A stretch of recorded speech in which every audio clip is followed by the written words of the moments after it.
할렐루야.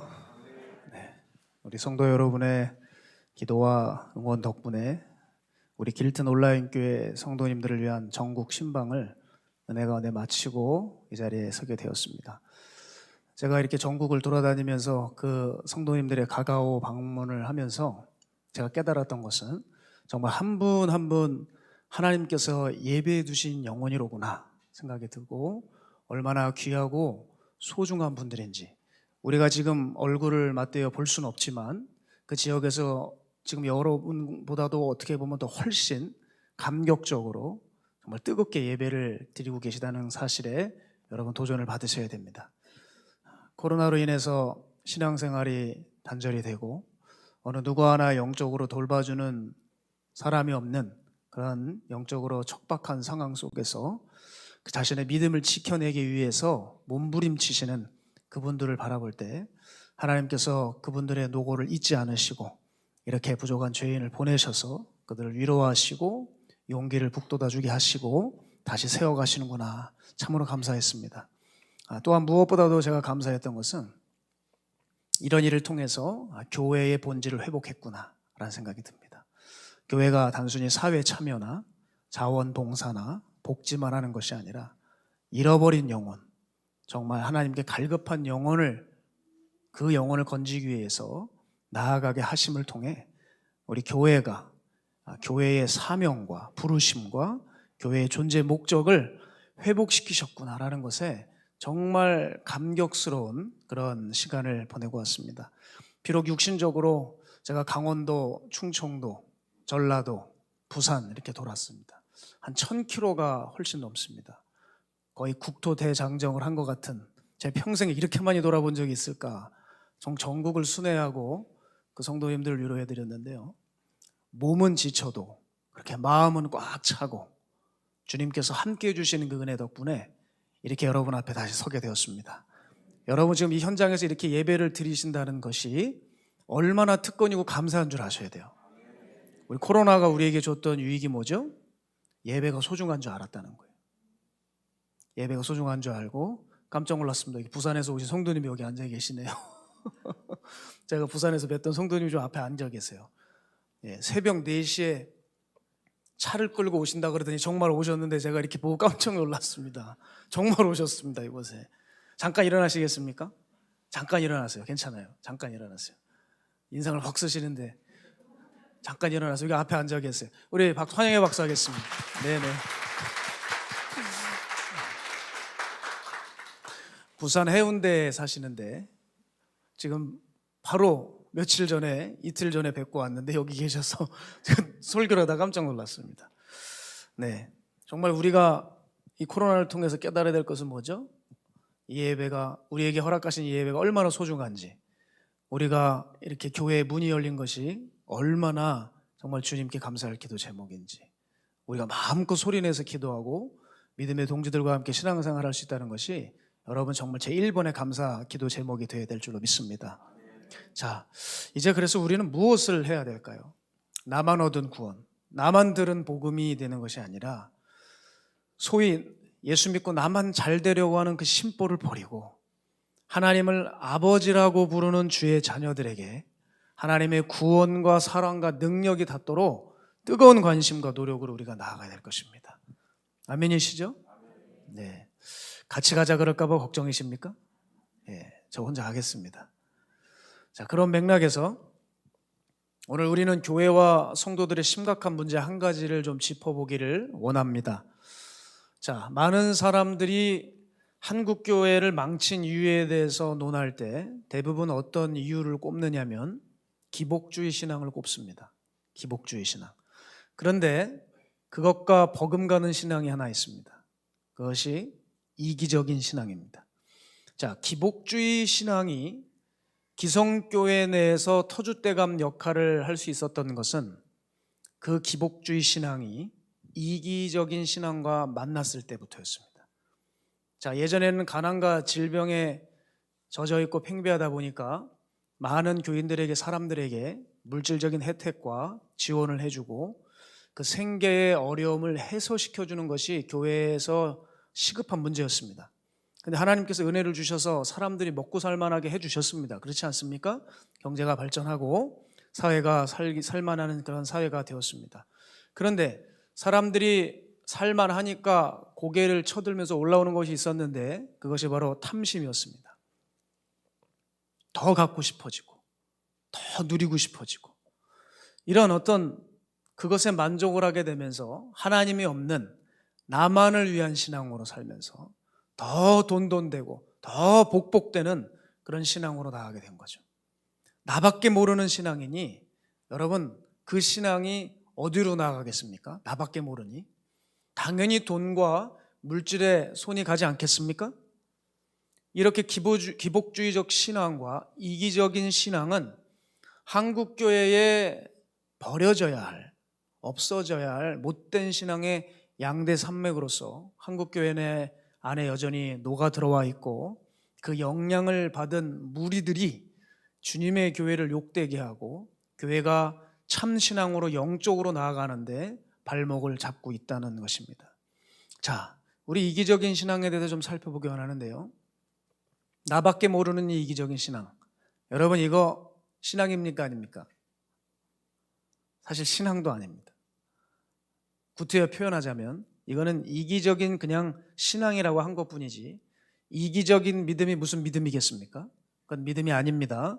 나를 위한 신앙은 신앙의 대상이 하나님이 아니기 때문에 그건 신앙이 아닌 겁니다.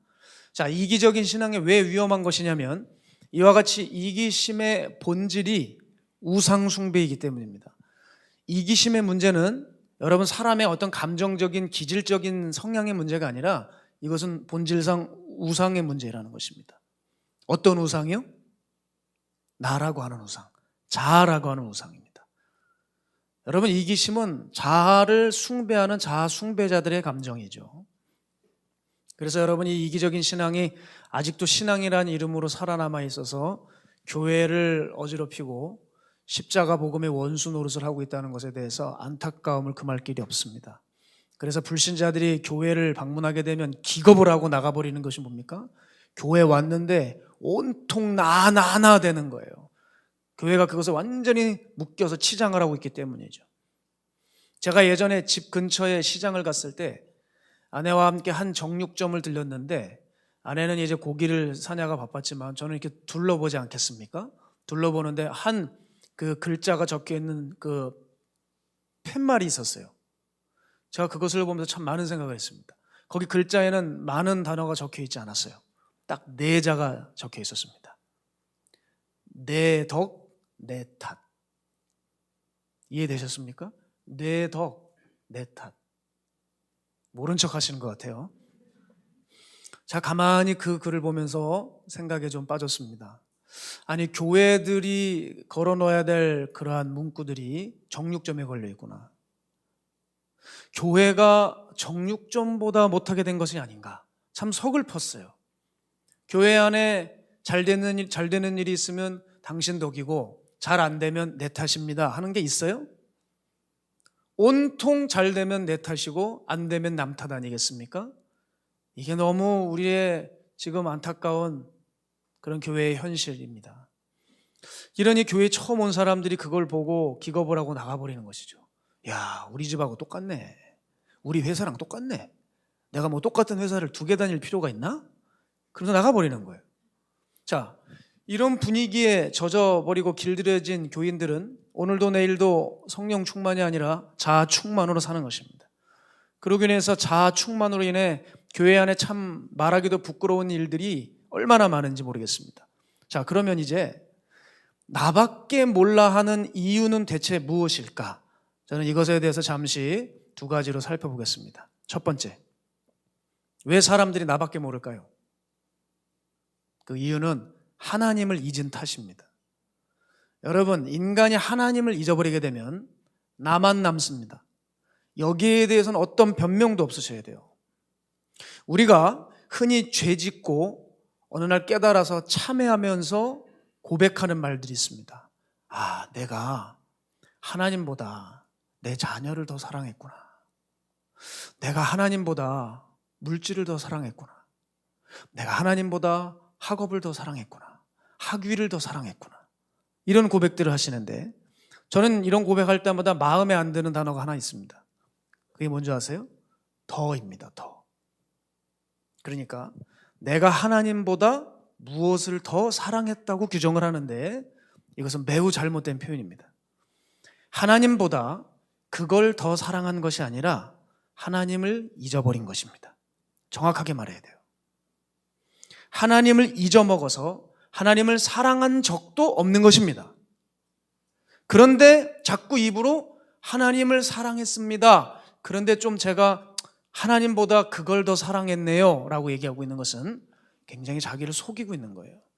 다른 것에 푹 빠져 살았으면서도 단지 조금 부족하고 조금 모자르지만 하나님을 사랑하긴 했다고 하는 말, 이런 거 착각하지 마세요. 그런 망상에서 빠져나오시라 이 말입니다. 가령 한국 남자들이 아내 아닌 다른 여자와 놀다가 아내에게 딱 걸렸을 때 하는 말이 있어요. 여보, 나는 저 여자를 사랑하지는 않아. 당신을 사랑하지. 믿어줘. 이런 말들 많이 하지 않습니까? 못 들어보셨군요. 예전 드라마에서도 나오더라고요. 난 저 여자를 사랑하지 않는데요. 당신을 사랑하는데 믿어달래요. 자, 다른 여자랑 실컷 놀아놓고 저 여자를 사랑하지 않는다. 예, 맞는 말일 수 있습니다. 그 여자를 정말 사랑하지 않는 것일 수 있어요. 믿어주세요. 믿으셔야 돼요. 그런데 한 가지가 분명히 틀렸다는 겁니다. 아내도 사랑한 게 아니라는 거예요. 우리 정확히 정리해야 되죠. 그 여자도 내가 놀고 온 저 여자도 사랑한 것이 아니고 내가 살고 있는 이 여자도 사랑한 게 아니에요. 아내도 사랑한 게 아닙니다. 여러분, 정말 자신의 잘못을, 현실을 깨달은 남자라면 어떻게 얘기할까요? 그런 말 궁색하게 하지 않습니다. 그저 용서해달라고 빌 뿐입니다. 그렇죠? 이와 마찬가지예요. 내가 하나님 아닌 것에 빠져 살아놓고 교회 와서 내 사랑은 하나님 당신뿐입니다. 이 사랑하는 마음을 받아주세요. 이렇게 아무 의미 없이 마치 찬송가 가사 따라하듯이 습관적으로 내뱉는 사람들이 있어요. 그런 말도 안 되는 사랑 고백하기 이전에 우리는 기억하셔야 돼요.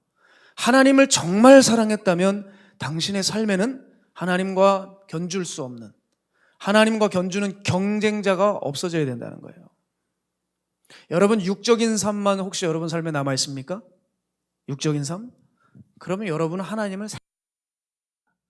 인간이 하나님을 잊고 떠나는 그 순간에 세상의 영이 가만히 있지 않아요.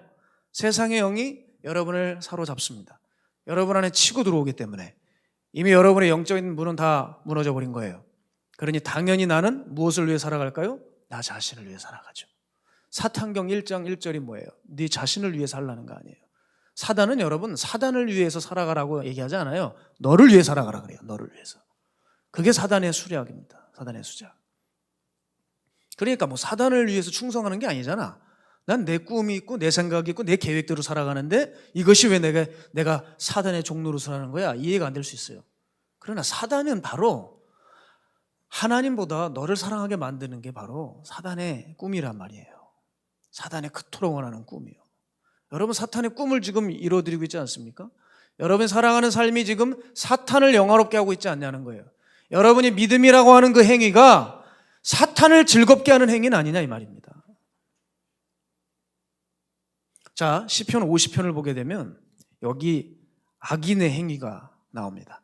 시편 50편 16절에서 20절 제가 읽어드리겠습니다.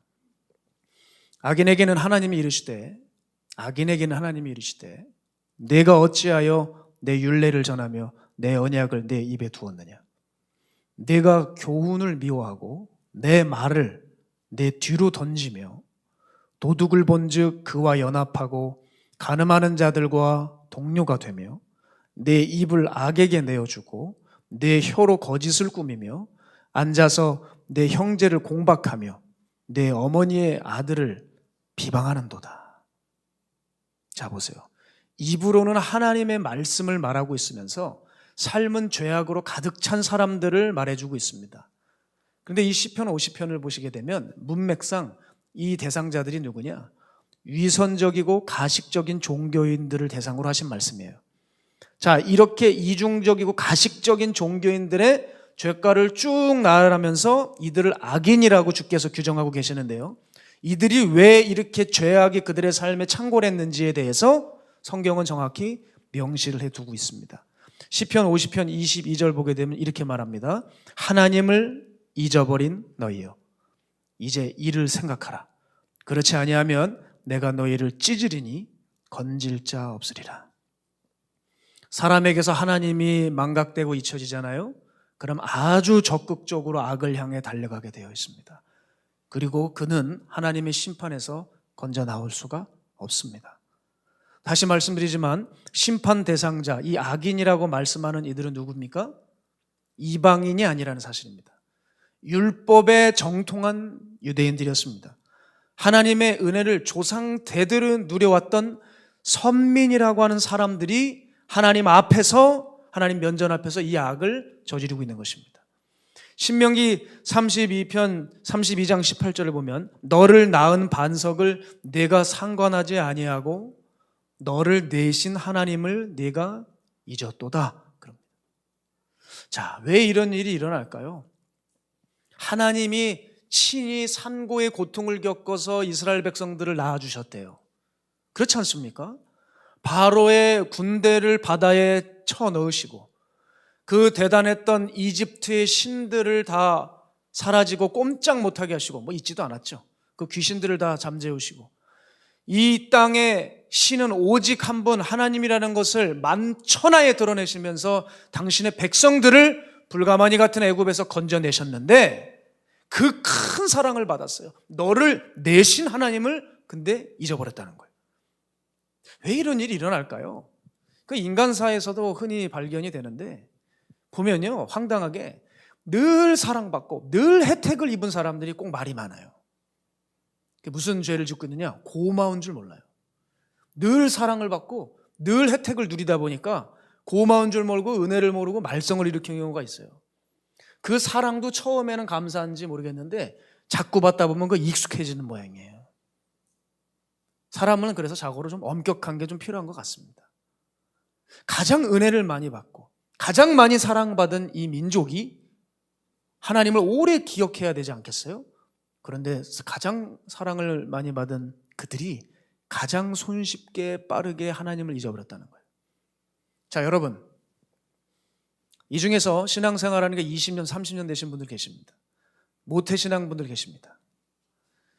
자기는 태어나면서부터 자기 의지와 상관없이 예수를 믿고 정말 학교 공부보다도 성경의 지식을 더 많이 알게 되고, 사람들이 살면서 사람 이름을 많이 외워야 된다는데 그 사람들 이름은 몰라도 성경에 나온 사람들의 이름은 그냥 줄줄줄 외울 정도로 그냥 태어나면서부터 그냥 교회로 완전히 쩔어버린, 그런 사람들이 있습니다.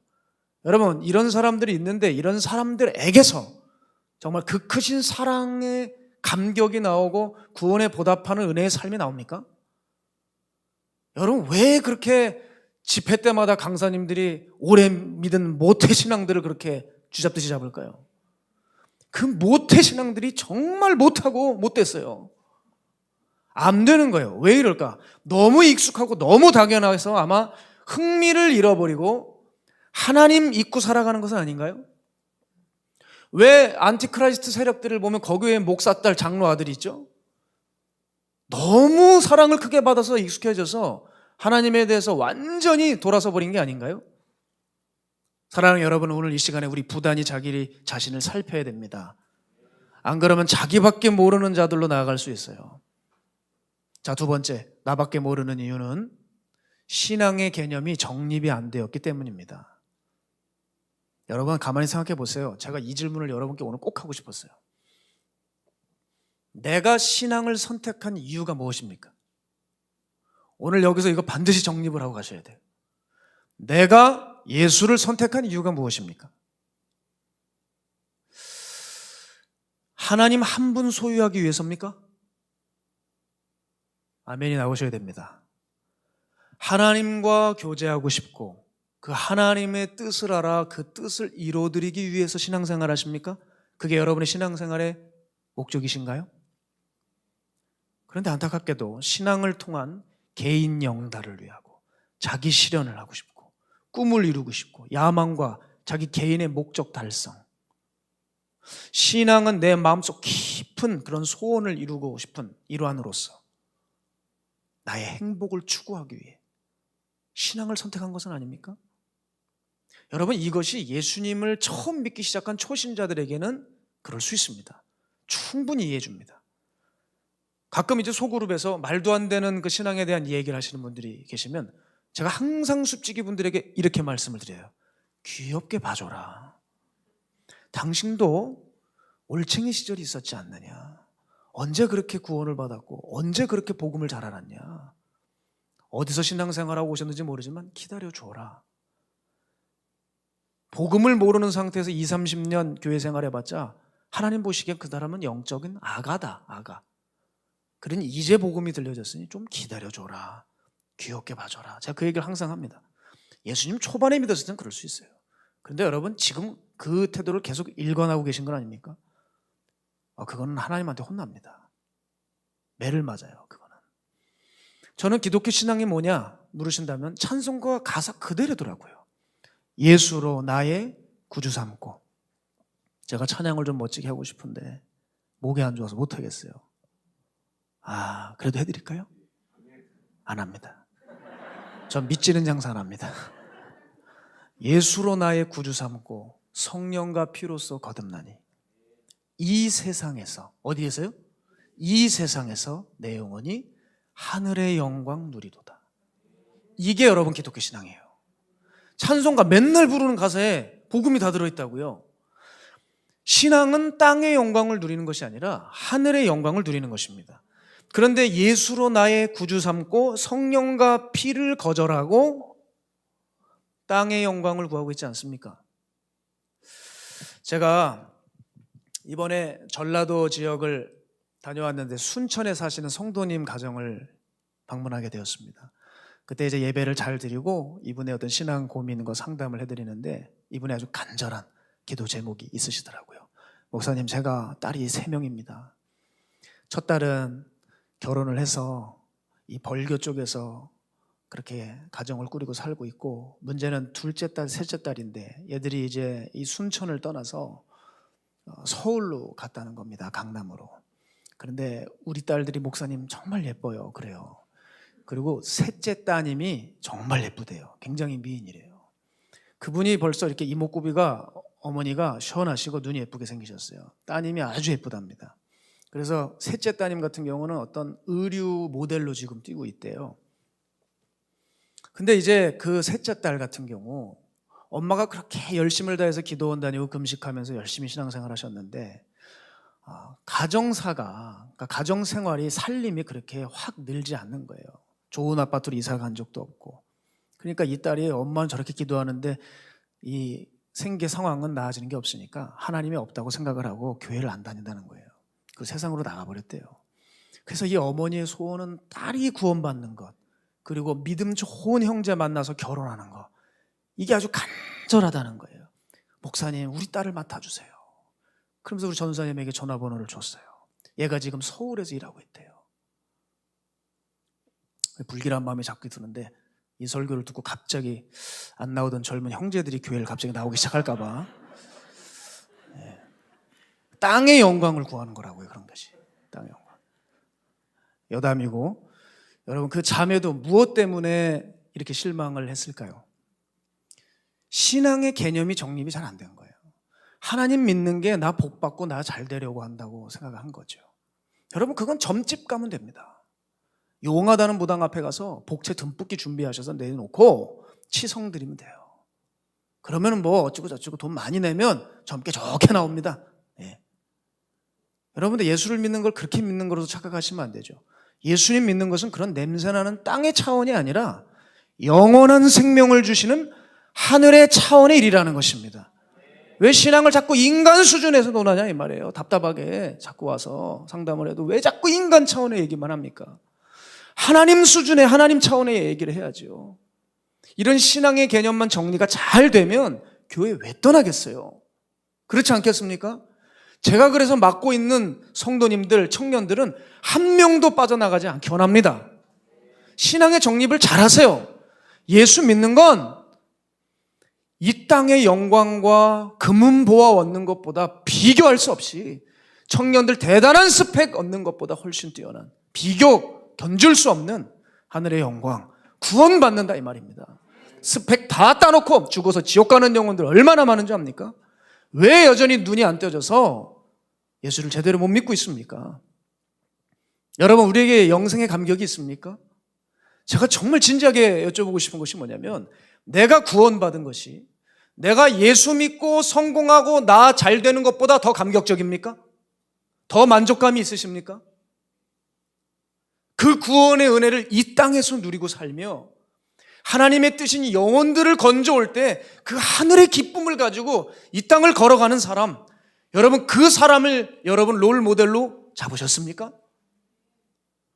여러분 이것이 신앙인이고 이것이 신앙인 것입니다. 그러나 이것이 없고 교회 다닌 지 시간이 꽤 흘렀는데도 여전히 나를 위한 신앙을 살아가고 있는 거예요. 예수님 섬기는 신앙이 아니라 나 섬기는 신앙으로 나아가고 있다는 것이죠. 여러분 오늘 이 본문은 이 출애굽기 금송아지 사건은 바로 이 모든 것들을 드러내주고 있는 겁니다. 금송아지 사건의 본질이 무엇입니까? 자기 사랑입니다. 자기 사랑. 처음에 야훼 하나님을 섬기는 그 신앙이 처음부터 정립이 잘못된 거예요. 여러분 이들 보세요.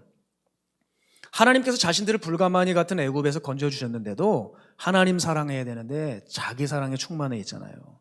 이걸 뭘 말해주냐면 이미 애굽에서부터 하나님을 믿는다는 그 믿음이 좀 잘못됐다는 거예요. 정립이 잘못됐다는 거예요. 하나님 사랑하는 게 아니었다는 거예요. 자기네들이 애굽이 힘드니까 거기서 살기 힘들어 빨리 빠져나오고 싶어서 아우성 쳤던 것뿐입니다. 사람이 절박하고 고난 가운데 처하면 하나님 붙드는 거죠. 근데 그 하나님 붙드는 게 하나님이 정말 내 영혼의 구세주에서 붙드는 것이 아니라 내 힘든 삶 좀 어떻게든 벗어나고 싶어서 하나님 붙든다고요. 그런데 이게 맞는 내용 같지만 본질적으로 틀립니다. 신앙은 여러분 우리네 삶이 변화되지 않고 아무런 일도 일어나지 않아도 내가 심지어 거리에 거지가 돼서 앉아있을지라도 그 하나님 사랑할 수 있어야 돼요. 그게 신앙이라고요. 그저 자신의 삶이 좀 더 편안해지길 바라는 마음에 하나님 붙잡았을 가능성이 굉장히 높죠. 그러면 그들이 바로의 압제에서 건져지고 홍해를 갈라지는 그런 수많은 기적들을 목도하고도 모세가 시내산에 기도하러 올라간 40일을 못 참고 금송아지 만들어서 그 앞에서 춤추고 놀았어요. 금송아지가 하나님이라고 어떻게 말하겠어요? 자, 저들은 하나님을 버린 지 오래되었습니다. 이기적이고 불경한 DNA가 이어져서 이들의 후손들이 결국 왕 대신 하나님을 버리고 이방 나라들처럼 왕을 원했어요. 왕정 제도를 원했습니다. 그게 사무엘상에 나오지 않습니까? 그때 하나님께서 사무엘에게 이런 말씀을 하셨습니다. 우리 함께 좀 사무엘상 8장 7절 8절 읽어보겠습니다. 시작.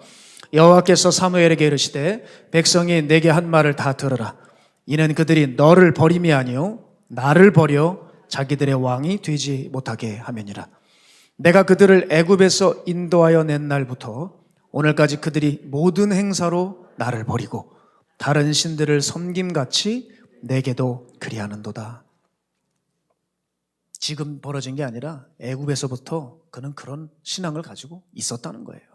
저들은 얼마든지 자기 이익에 이득이 될 것 같지 않고 반하면 지금까지 어떤 도움을 줬건 어떤 은혜를 받았건 관계없이 돌아서 버린다는 거예요. 여러분 그래서 저는요 점점 제일 이 땅에서 무서운 것이 뭐냐면 질병이 아니라 전쟁이 아니라 사람입니다. 사람. 전 사람이 너무 무서워요. 요즘은 한결같은 사람을 찾기가 힘들어요. 제가 산에 갈 때마다 우리 박현식 전사님과 함께 대화를 나눠요. 그 어른이 제게 늘 말씀하시는 말씀이 뭔지 아세요? 목사님, 사람 절대 믿지 말아요. 목사님한테 잘한다고 해서 믿지 말아요. 다 자기 이익이 있어서 그러는 거예요. 그 이익을 충족시켜주지 않으면 목사님 얼마든지 목사님 떠나요. 사람 참 무서워요. 본인이 기도해 보시면 주님께서 마음이 깨끗한 사람들이 없다고 하신대요. 다들 자기 그 이익이 있대요. 저를 볼 때마다 그 95세, 100세, 1세기를 사신 분께서 오죽하면 이런 말씀을 하실까? 그분이 100년 한평생 사시면서 사람 공부를 얼마나 많이 하셨고 사람에 대해서 주님께서 얼마나 많은 말씀을 주셨겠습니까? 하긴 그래요. 우리 박정원 원로 목사님도 주변 사람들에게 당하셨어요. 우리 박보영 목사님도 최측근에게 당하셨어요. 일어나지 못할 정도로 당하셨어요. 여러분, 불신자들에게 목회자가 당하는 게 아니에요. 교인들에게 당해요. 동료 목회자들에게 당하는 거예요. 얼마나 기가 막힙니까?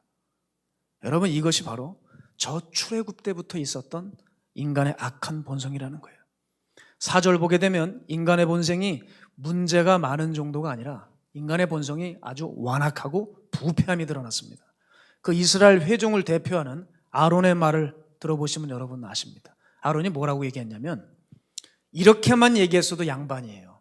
지금까지 이스라엘의 하나님께서 우리를 건져내시고 인도해 주셨지만 이제는 금송아지가 우리를 인도할 거다. 이러면 양반이라니까요. 아론이 뭐라 그러는 줄 아세요? 이 금송아지가 너희를 애굽 땅에서 건져내신 하나님이다. 이렇게 얘기했어요. 하나님께서 자신들을 애굽에서 건져내신 그 경험을 하고 그 기적을 맛보고도 그 분명한 팩트가 있는데 이 사실마저도 부인해버렸습니다. 왜 그런지 아세요? 나를 지금 도와주지 않은 것 같으니까. 내 이익에 맞지 않으니까. 기다리기 싫거든요. 빨리 떠나고 싶거든요. 근데 모세가 시내산에 올라가서 내려오지 않거든요. 인간이 이렇게 부패한 것입니다. 그래서 주님께서 뭐라 그러세요? 9절에 이 백성을 보니 목이 뻣뻣한 백성이다. 7절에 보면 내 백성이 부패했다. 예, 부패했습니다. 썩어버린 것입니다. 신앙이라고 말할 수가 없는 것입니다. 뭘 말해주고 있어요? 나를 도와주지 않으면 얼마든지 제 아무리 하나님이라도 내가 패해버리겠다는 거예요. 이 말은 곧 내가 하나님이고 내가 주인이 된다는 거예요. 그저 나를 위해서 금송아지를 신으로 만들어준 것뿐입니다. 인간이 얼마나 무서운지 아세요? 신을 자기가 세우고 신을 자기가 만들어요. 신격을 부여해버립니다. 자기가 잘 되고 번영할 수 있다면 금송아지든 은송아지든 동송아지든 만들어버리는 거예요. 따라서 우리가 두려워야 될 것은 뭡니까? 자아숭배입니다. 자기 사랑입니다. 자기를 숭배하니까 모세의 40일 기도를 참아내지 못하는 겁니다. 여러분, 이 중에 자기를 위해서 금송아지 만드는 사람 혹시 있습니까? 금송아지는 다른 것이 아닙니다. 예수 그리스도 외에 여러분의 감정과 인생을 만족시켜줄 기쁨을 주는 그것이 금송아지입니다. 심지어 그 금송아지는 예수님과 관련된 것들일 수도 있습니다. 교회 안에 있는 의지하고 싶은 사람일 수도 있고요. 교회에서 심지어 하고 있는 사역일 수도 있습니다. 여러분, 어떤 사람을 보니까요, 자기가 하고 있는 이 사역이 예수님보다 더 중요해요. 만약에 이 사역이 자기 마음대로 안 되잖아요? 성질을 있는 대로 부려요. 그리고 사역이 잘 되잖아요? 하늘로 막 올라갈 것 같아요. 사역도 얼마든지 우상이 될 수 있어요. 그 사역도 결국 자기 만족을 채우는 것이라 이 말입니다. 교회 내에 이런 금송아지 사역들이 있어요. 겉포장지는 교회 사역이고 하나님 나라를 위한 것인데 그게 속은 개인을 위한 것이고 자기 야망을 위한 것이 얼마나 많은 줄 아세요? 그래서 건강한 교회는 작은 일이라고 할지라도 기도하며 분별하며 오로지 주를 위해서만 해야 할 것입니다. 교회는 이와 같이 여러 면에 나를 섬기는 일들을 중단해야 돼요. 사람들 얘기해 볼까요? 어떤 사람들은요, 자기 신앙이 좀 뛰어나다고 손 짚어서 자기 영성을 사람들에게 자꾸 어필하려고 그래요. 자기가 영성이 있다고 사람들에게 알리고 영향을 미치려고 하는 사람들이 있어요. 그런데 정말 웃긴 게 뭔지 아세요? 영향은 사람들이 알아서 받는 거지. 자기가 미치려고 한다고 해서 사람들이 그 영향을 받습니까? 소위 권위라는 거 해보십시오. 권위. 이 권위라는 것이 사람들이 알아서 실제로 인정을 해주고 따라야 권위가 생기는 거지. 자기가 막 권위를 막 주입시킨다고 그 사람들이 그 사람을 대접해주고 권위자로 칭송해 줍니까? 권위는 스스로 세울 수가 없는 거예요. 결국 근데 이런 일들 하는 자들은 뭐에 빠져 있다고요? 자기 사랑에 빠져 있는 거예요. 그래서 자기 영성을 보여주려고 하는 사람일수록 거짓말쟁이가 되기 쉽습니다. 왜? 내가 괜찮은 사람으로 보이려다 보니까 하지도 않은 것을 했다고 해야 되고 한 것처럼 연기하고 살아가는 거예요. 참 불쌍한 사람들 많습니다. 여러분, 충격적인 얘기가 있어요. 제가 성함은 말씀드릴 수가 없는데 아주 환자들, 제가 이 명칭도 정확히 얘기 안 할 거예요. 아주 어떤 특정 질병을 환자를 섬긴 것으로 한국 꽤 유명한 사람이 있는데 실제로 알아봤는데 그게 아니래요. 영향을 미치고 싶어서 만든 거예요. 선교사들 중에서 큰일 날 사람들이 있어요. 실제로 그 일을 하는 사람들 보면 그 사람은 아니래요. 돈 벌기 위해서, 자기 선교단체 키우기 위해서, 뭐 하려고 포장하는 자들이 그렇게 많다는 거예요. 이게 뭐예요 다? 예수님 가지고 장사하는 사람들이죠. 자기 사랑이에요. 사람들이 얼마나 이기적인지 아세요? 자기가 교회에 필요한 것들을 얻기 위해서요, 갖은 아양과 어리광과 엄살을 다 부려요. 그런데 딱 얻어내잖아요. 꼭 마치 화장실 들어갔다가 나온 태도가 다른 것처럼 딱 그렇게 자기가 얻고 싶은 걸 얻잖아요. 목이 뻣뻣해져요. 권세를 휘두르기 시작하더라고요. 목사님들이 많이 이런 말씀을 하세요. 거 이상하대요. 멀쩡했던 사람인데 그 사람이 장로만 받으면 사람이 달라진대. 변해버린대. 전 속으로 생각했어요. 뭘 달라요? 달라지긴. 원래 그랬어요. 원래 그랬던 사람이에요. 근데 연기하고 쇼하고 살아간 거예요. 어떤 사람들은요, 교회 내에서 누릴 것 다 받고 챙길 것 다 챙긴 사람이 있습니다. 근데 꼭 그렇게 남이 받을 것 같고 남이 챙길 것 같으면 그 눈에 불이 나는 거예요. 그걸 받아들일 수가 없는 겁니다. 예를 들어 가령 어떤 사람이 장로를 받았어요. 누가 장로 후보감에 올라왔다 하잖아요. 난리가 나요. 아니라는 거예요. 그 사람은 자기는 받아 누려도 되고 남은 안 돼요. 자기가 충분히 교회에서 또 인정받고 쓰임받았으면 됐는데 남들이 쓰임받은 것 같잖아요. 그걸 못 보고 남들의 인정을 바라볼 수가 없고 견디질 못하는 거예요. 또 어떤 경우도 있는지 아세요? 목회자들이 어떤 성도의 가정의 아이를 칭찬해주고 세워주잖아요. 그럼 그때부터 우리 목사님 최고 됩니다. 정말이에요. 제가 어떻게 하면 교인들의 인기를 얻는지 제가 알고 있어요. 간단합니다. 너무 쉬워요. 너무 쉬워. 그런데 세워주고 칭찬해주면 우리 목사님 최고고 우리 교회 으뜸이래요. 근데 다른 집 아이를 칭찬하고 세워주잖아요. 그때부터 마음에 조바심이 나.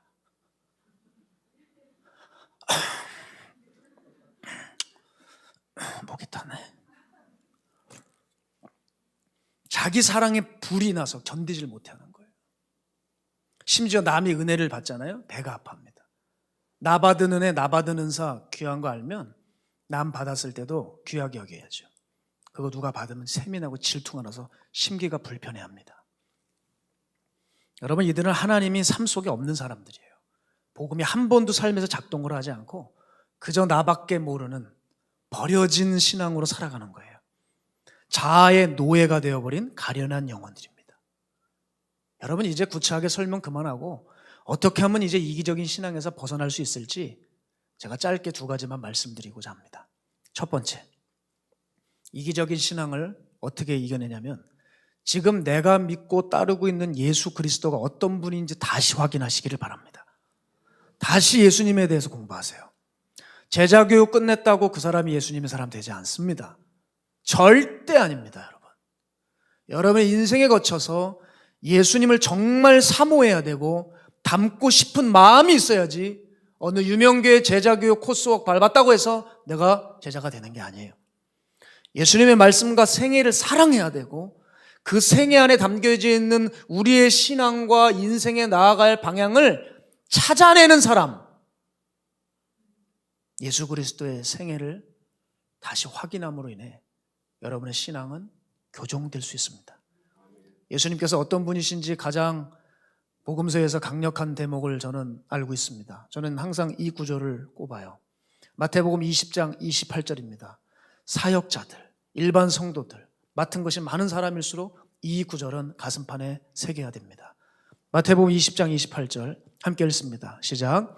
인자가 온 것은 섬김을 받으려 함이 아니라 도리어 섬기려 하고 자기 목숨을 많은 사람의 대속물로 주려 함이니라. 아멘. 섬기는 걸 넘어서 어떻게 섬기신대요? 내가 제물 되겠다. 적어도 예수님을 믿고자 나아오신 분이라면 우리의 삶이 어떻게 바뀌어야 될까요?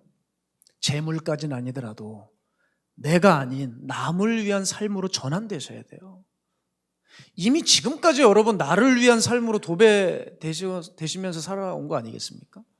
지금까지 나를 위해서 살아온 삶 충분하지 않으십니까? 이제 좀 나로 인한 만족을 언제까지 누리려고 하세요? 이제 좀 남을 위해 살며 섬길 때 오는 기쁨을 누려야 할 때가 되지 않았을까요? 여러분, 이것이 예수님이 가신 길이고 예수님의 제자가 걸어가야 될 길인 것을 저는 확신합니다.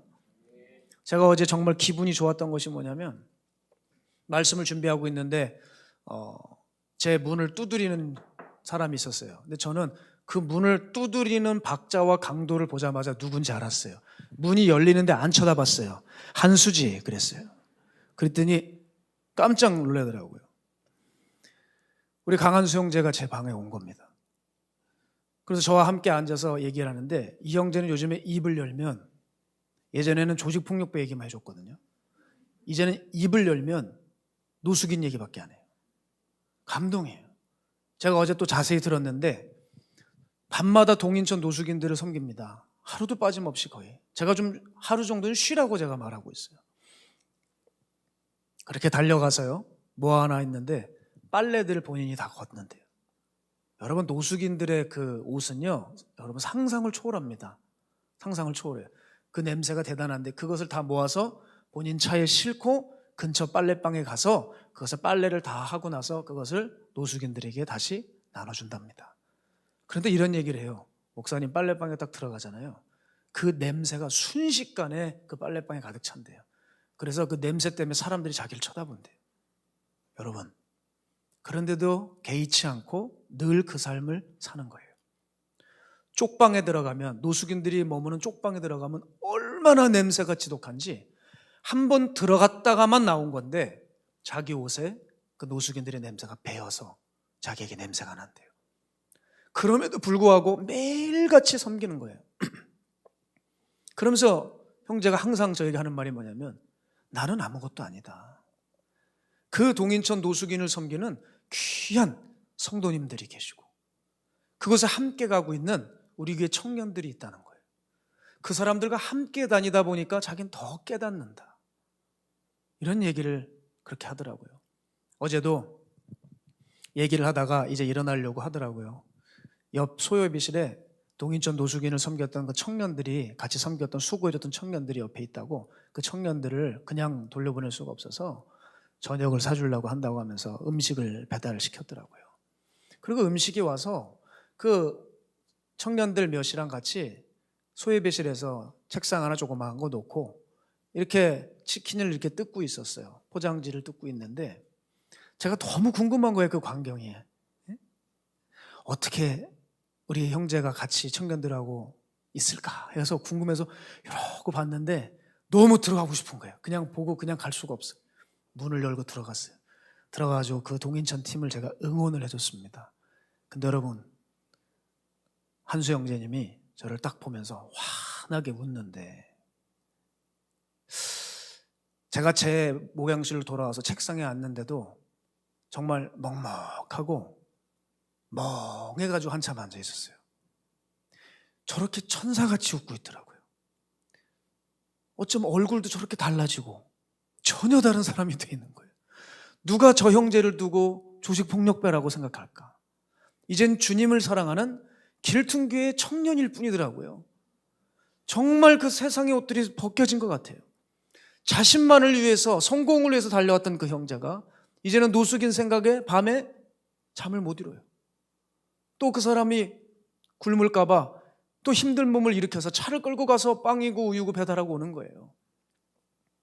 저는 이런 생각이 들었어요. 주님의 마음과 정신을 지금 그대로 이어받고 있는데 혹시 저 형제가 지금 혼자만 모르고 있는 것은 아닌가, 그런 생각이 들었어요. 사랑하는 여러분, 저 형제는 성경을 읽는 적이 있었겠습니까? 이제 갓 읽기 시작했죠. 그런데 우리는 성경을 그렇게 알고 있으면서 예수님이 어떤 분이신지에 대해서 거의 망각하고 살아가는 수준입니다. 그저 사람들이 예수님에 대해 생각하면 능력을 몰고 다니시고 권능을 행하셔서 병이 낫고 귀신이 떠나가고 이런 사역에만 목회자들이 집중하는 사람들도 많고, 기적을 베푸시고 문제를 그저 해결해 주는 분 정도만 알고 있는 건데, 주님은 뭐라 그러세요? 그게 나에 대한 본질이 아니다. 그게 내가 이 땅에 온 주 목적이 아니다. 그게 내가 한 주된 사역이 아니다. 내 사역의 본질은 십자가다. 그런 거예요. 십자가다. 아멘이 왜 안 나오세요? 깜짝 놀래요. 이럴 때. 다시 할게요. 정말 내 주된 사역의 본질은 십자가다. 이렇게 안 봤는데 여러분 다시 하셔야 될 것 같아요. 다시 처음부터 하셔야 될 것 같아요. 아멘이 팍 나와야죠. 부담이 확 됩니까? 십자가에서 나온 그겁니다. 십자가 빼버린 기복주의와 이기적인 신앙 때문에 우리네 교회들이 얼마나 지금 어려움을 겪고 있습니까? 그런데 아직도 우리가 십자가에 대한 정리가 안 되어 있으니 큰일입니다. 지금 교회 안팎으로 문제가 계속 터져요. 그래서 사람들은 습관적으로 얘기합니다. 아유, 우리 교회 문제야. 아, 교회들 문제야. 아, 목사들 문제야. 아, 직분자들 문제야. 하고 있는데 문제야 하면서 사람들 얘기해 주니까 그거 따라하고 있어요. 근데 대안을 안 찾고 있다고요. 한국교회 코로나 때문에 어려움을 겪고 있다고 목회자들 다 말해요. 그런데 과연 대안을 찾고 있습니까? 대안을 찾고 있지 않으면 죄송한 얘기지만 입으로 문제야 하지만 속으로는 문제의식 자체가 없는 사람들이에요. 그게 나에겐 상관이 없는 것이라고 생각하는 사람들도 있어요. 여러분, 왜 요즘 이렇게 십자가의 은혜를 통해 다들 십자가 붙들고 제대로 살아보려고 하는 사람들이 일어나고 있는데 왜 혼자 그렇게 십자가 웃으며 자아의 노예에 꽉 잡혀서 혈기가 나오면 내고 거짓부렁하고 싶으면 거짓말 해대고 음란하고 싶으면 질턱 놀고 주일 전날에도 실컷 내가 보고 싶은 거 시뻘건 거 다 보고 오다가 주님 앞에 예배 한번 제대로 드리지 못하는 왜 신앙의 딴짓을 계속하고 있냐 이 말입니다. 어리석어도 너무 어리석어요. 여러분, 어리석다 이 말이에요. 오죽하면 주님께서 뭐라고 얘기하셨습니까? 사람은 존귀하나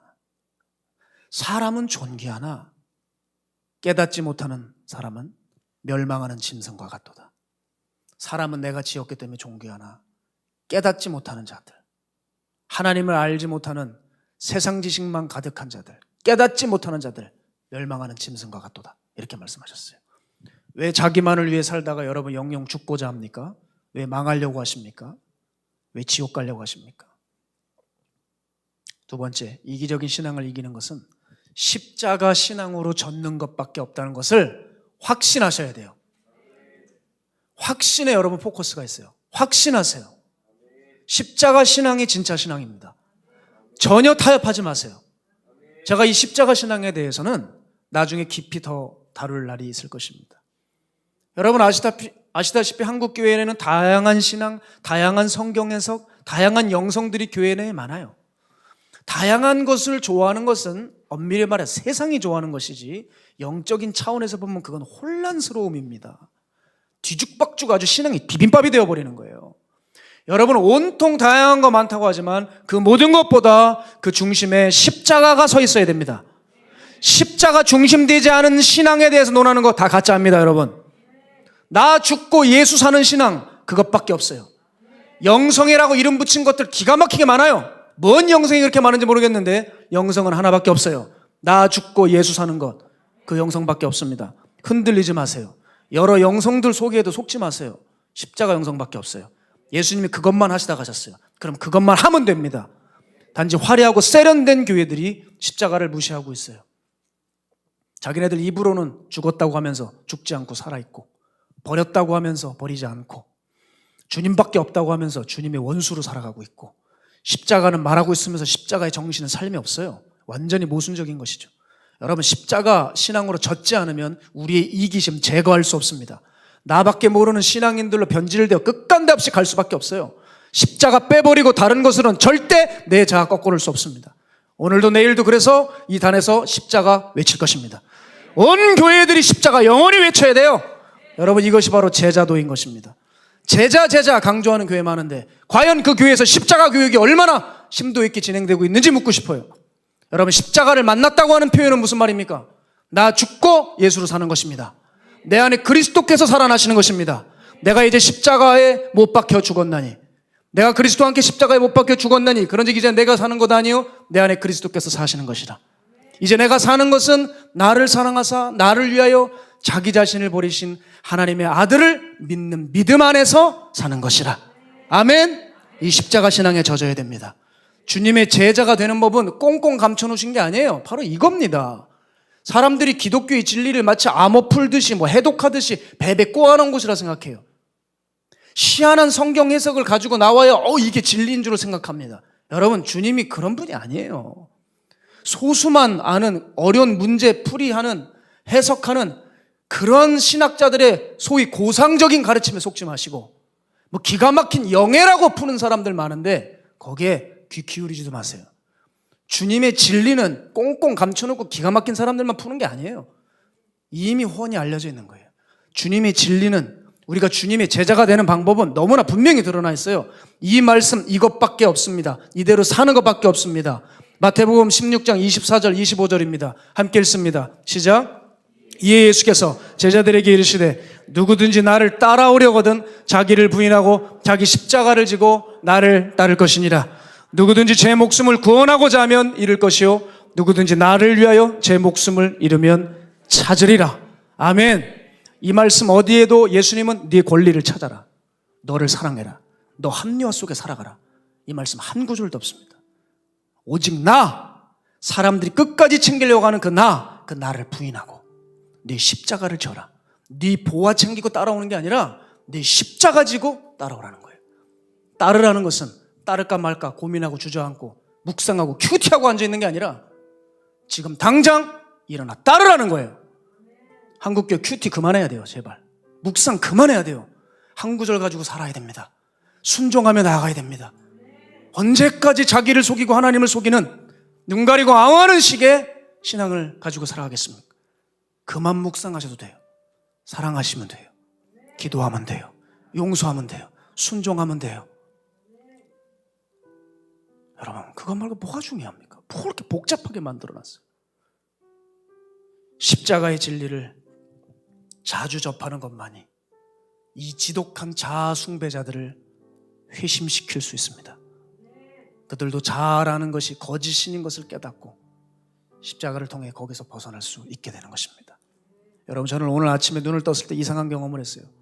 제 마음속에서 찬양의 곡조가 나오는데 눈을 뜨자마자요, 제가 좀 이상했어요. 목회자에게 찬양이 마음에서 올라오는 것은 이상한 것이 아니지만 제가 평소에 그렇게 부르지 않은 찬양이고, 왜냐하면 이 찬양의 곡조가 너무 구슬퍼요. 그래서 이걸 부르면 곡조 때문에, 가사는 좋은데 곡조 때문에 좀 약간 사람이 다운이 됩니다. 그게 갑자기 제 입에서 평소에 부르지도 않은 찬양이 나왔어요. 그게 뭐냐면 십자가의 전달자라고 하는 찬양이었어요. 십자가의 전달자. 제가 이 가사를 여러분께 알려드리겠습니다. 난 지극히 작은 자, 죄인 중에 괴수, 무익한 날 부르셔서 간절한 기대와 소망 부끄럽지 않게 십자가 전케 하셨네. 어디든지 가리라. 주 위에서라면 나는 저날이 주 십자가, 내 몸에 밴 십자가, 그 보혈의 향기 온 세상 가득 채울 때까지 살아도 주를 위해, 죽어도 주를 위해, 사나 죽으나 난 주의 것. 십자가의 능력, 십자가의 소망, 내 안에 주만 사시는 것, 내 사랑, 나의 십자가. 이런 가사입니다. 제가 그 찬양의 곡조를 부르면서 예배를 준비하면서 그렇게 제 책상에서 눈물을 쏟았어요. 왜 아침에 이 찬양을 갑자기 주실까? 십자가 전달자로 살라고 하는 주님의 부르심이구나. 그래서 사람들에게 이것을 전하라고 하시는구나. 여러분, 이제 여러분의 부르심을 아셔야 됩니다. 자기의 꿈을 허망하게 쫓고 자신의 야망을 위한 부르심으로 여러분 부르시지 않았어요. 주님의 십자가를 위해서 그것을 전해달라고 십자가의 증인으로 여러분을 부르셨습니다. 여러분, 이것이 우리의 영성이고 신앙이고 삶입니다. 이거 이상 이하도 없습니다. 여러분, 한 분 한 분을 십자가 전하는 사명자로 부르셨다고 저는 믿습니다. 여러분, 사람들에게 그 십자가 안겨주십시오. 그러면 그들이 어떤 신앙을 가지고 있든 결국 살아나게 될 것입니다. 제가 이번 신방 때 이 말씀하고 마치겠습니다. 제가 전라도 지역 마지막 한 곳이 남았습니다. 광주였습니다. 전라도에 보성과 순천과 광주를 다녀왔는데 마지막 광주 한 지역을 남겨놓고 그 집 앞에 차를 세워뒀는데 이상하죠. 제가 핸드폰을 열지 않았는데 들어가면서 핸드폰을 보고 싶었고 카톡을 봤는데 카톡이 여러 개 와 있었지만 그 하나가 딱 맨 위에 있었습니다.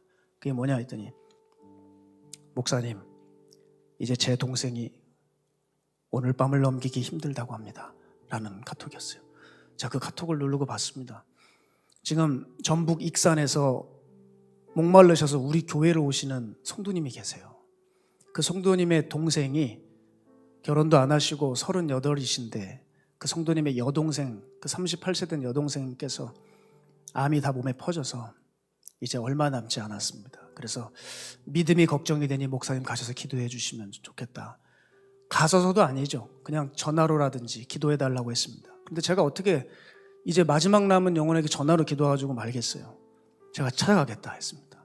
서울 병원이 어디냐 하면서 제가 그분을 찾아갔었습니다. 찾아가서 그분을 뵀는데 내심 걱정을 했어요. 믿음이 없으시면 안 되잖아요. 이제 얼마 남지 않았는데. 제가 그분을 뵀는데 주님께 너무 감사했던 것이 뭐냐면 믿음이 있어요. 이분이 이런 고백을 하시더라고요.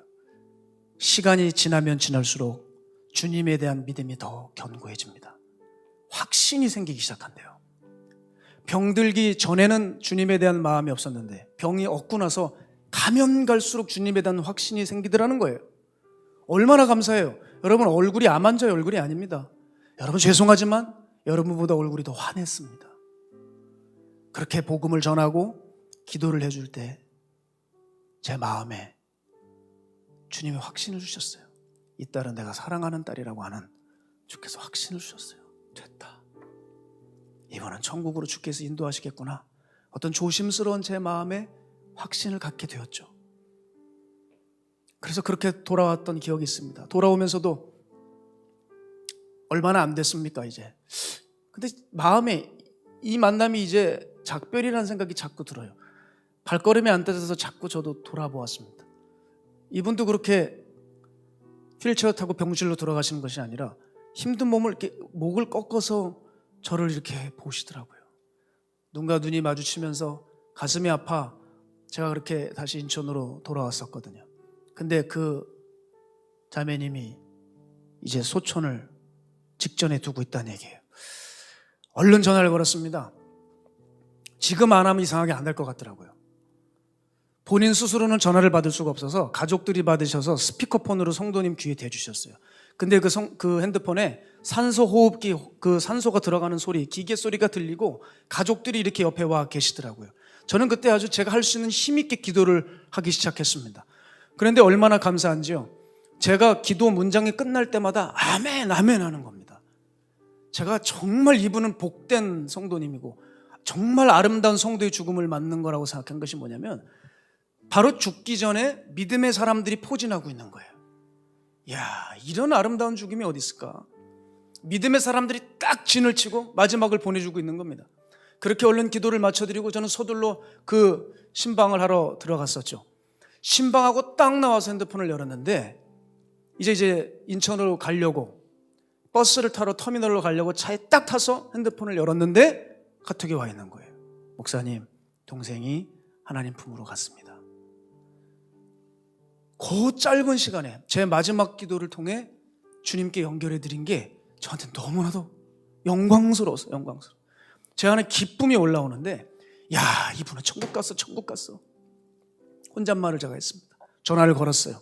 성도님, 동생을 잃으셔서 힘드시겠지만 천국 갔습니다. 천국 가셨어요. 성도님, 목사들도 지옥 가요. 그런데 이분이 천국 가셨어요. 성도님 가정에서 1번으로 천국 가셨어요. 자기네들도 지금 기쁘대요. 부모님도 딸을 잃었지만 구원의 확신이 있기 때문에 지금 다들 기뻐하고 계시대요. 감사하고 계시대요. 얼마나 귀한 가정입니까, 여러분? 제가 인천으로 올 수가 없었어요. 옆에 있는 전사들에게 익산으로 가자. 그래서 열차를 알아봤더니 열차가 딱 있었습니다. 열차를 타고 얼른 익산으로 다시 저는 내려갔어요. 그리고 그 익산의 장례식장을 가게 되었죠. 그리고 영정 앞에 딱 섰는데 어쩜 그렇게 사진이 살아있는 분 사진 같은지요. 목사님 여기 천국이에요 하는 것 같은 거예요. 뭐 이거 가지고 공격하지 마십시오. 그냥 다 제 생각이니까. 그리고 은혜로운 얘기를 어머님께 들었어요. 어머님이 정말 믿음이 좋으신 분이었는데 딸이 병환 중에 무의식 중에 힘들어할 때 이렇게 딸에게 물었답니다. 그 딸 이름이 정성경입니다. 성경아, 예수님이 누구시지? 그러면 무의식 중인데도 예수님은 나의 구주, 예수님은 나의 구세주, 그런 고백을 하셨다는 거예요. 그리고 끝까지 그 어머님께서 찬양을 옆에서 트시고 복음의 선포를 하시면 죽어가시면서도 찬양을 그렇게 흥얼흥얼 대셨다는 거예요.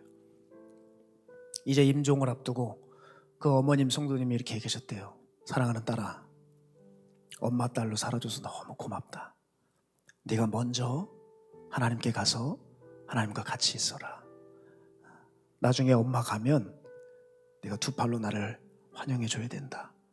그때 이 딸이 눈을 감고 있다가 눈을 막 부릅뜨려고 그러더래요. 막 하고 싶은 말이 있으니까 막 이랬다는 거예요. 엄마가 괜찮아.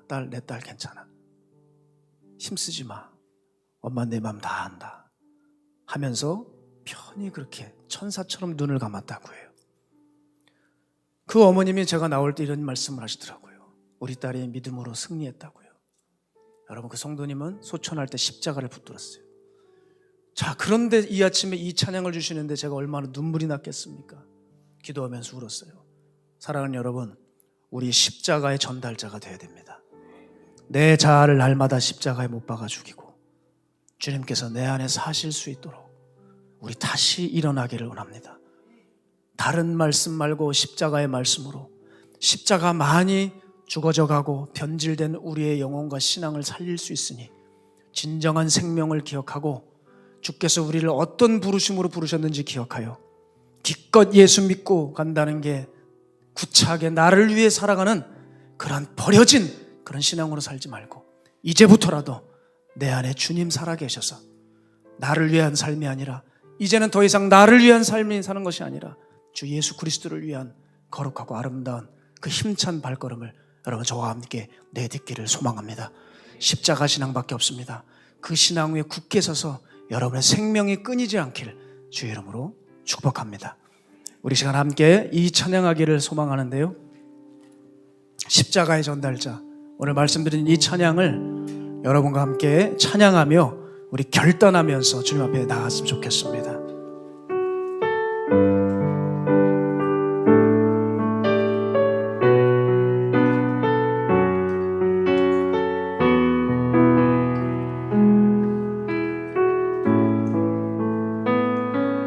난 지극히 작은 자 죄인 중에 괴수 무익한 날 부르셔서 절한 기대와 소망 부끄럽지 않게 십자가 전개하셨네. 어디든지 가리라. 어디든지 가리라. 주 위에 서라면 나는 전하리. 그 십자가 내 몸에 밴 십자가 그 보혈의 향기 온 세상 채울 때까지 살아도 주를 위해 살아도 주를 위해 죽어도 주를 위해 사나 죽으나 난 주의 것 십자가의 능력 십자가의 소망 내 안에 주만 사실은 난 지극히 작은 자 죄인 중에 괴수 유익한 날 부르셔서 덜한 기대와 소망 부끄럽지 않게 십자가 전개하셨네. 어디든지 가리라. 어디든지 가리라. 주 위에 서라면 나는 전하리 그 십자가. 내 몸에 밴 십자가 그 보혈의 향기 온 세상 채울 때까지 살아도 주를 위해, 살아도 주를 위해 죽어도 주를 위해 사나 죽으나 난 주의 것. 십자가의 능력, 십자가의 능력, 십자가의 소망, 내 안에 주만 사시는 것. 난 지극히 작은 자, 죄인 중에 괴수, 유익한 날 부르셔서 간절한 기대와 소망 부끄럽지 않게 십자가 전개하셨네. 내 사랑 나의 십자가, 내 사랑 나의 십자가, 내 사랑 나의 십자가, 내 사랑 나의 십자가.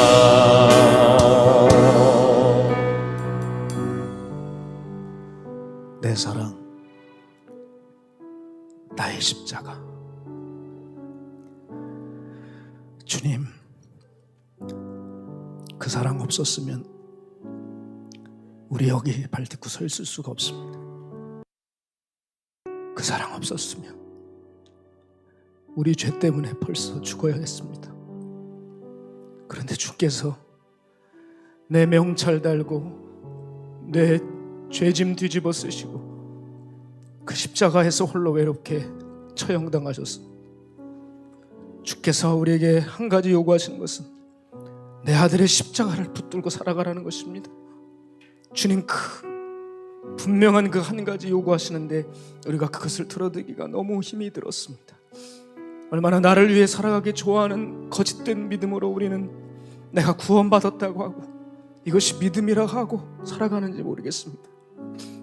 지독한 자아 숭배에서 이제 떠나가게 하시고, 우리 사랑하는 정성경 성도가 마지막 인생을 살아가며 숨을 거칠게 내몰아쉬며 붙들었던 그 십자가, 그것이 우리의 십자가가 꼭 되게 하여 주사.